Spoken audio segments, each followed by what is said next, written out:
The town that forgot kindness. In the United States, there was a small town called Silverwood. It was once known as the happiest town in the whole state. People smiled at each other on the streets, neighbors helped one another, and every evening families gathered in the park to talk and laugh. But over the years, things slowly changed. People became busy with work, phones, and their own problems. Neighbors stopped talking. Children played less outside. Even in the park, the benches stayed empty. It was as if the town had slowly forgotten something very important: kindness. In that same town lived a 1-2-year-old boy named Daniel.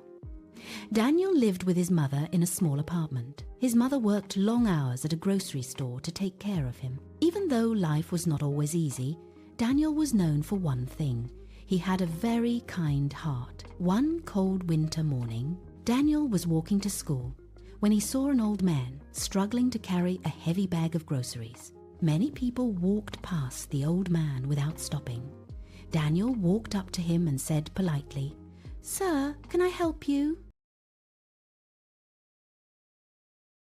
The old man looked surprised.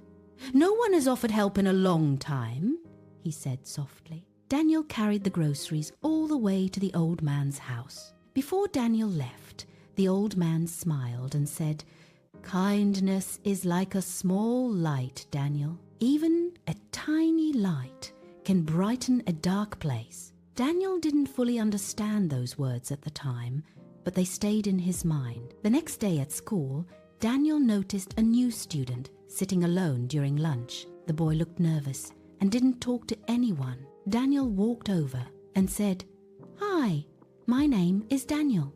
Want to sit with me?" The boy smiled with relief. Soon they became friends. Little by little, Daniel started doing small acts of kindness every day. He helped a teacher carry books. He picked up trash in the park. He helped an elderly neighbor fix a broken fence.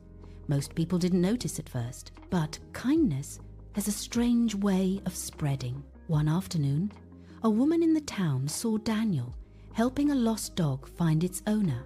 The woman later told her friend about the kind boy. Soon more people started noticing. One morning, the local newspaper wrote a small story titled, "The Boy Bringing Kindness Back to Silverwood." People in the town became curious. They started paying attention. A shop owner who read the article decided to give free bread to a poor family. A teenager helped an old lady cross the street. A group of children cleaned the park together. Slowly, something beautiful started happening. Silverwood began to change again. Smiles returned to the streets. Neighbors started talking again. Families began spending evenings in the park like they used to many years ago. Daniel didn't realize how much he had influenced the town. To him, he was simply helping people whenever he could.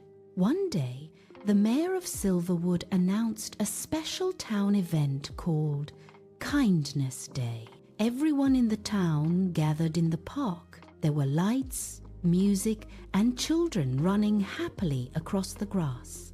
The mayor stepped onto the stage and said, "Years ago, Silverwood was known as the kindest town in our state. But we lost that spirit somewhere." "Daniel, your kindness changed this town." Daniel looked at the crowd, families, neighbors, teachers, and friends smiling proudly. But Daniel shook his head.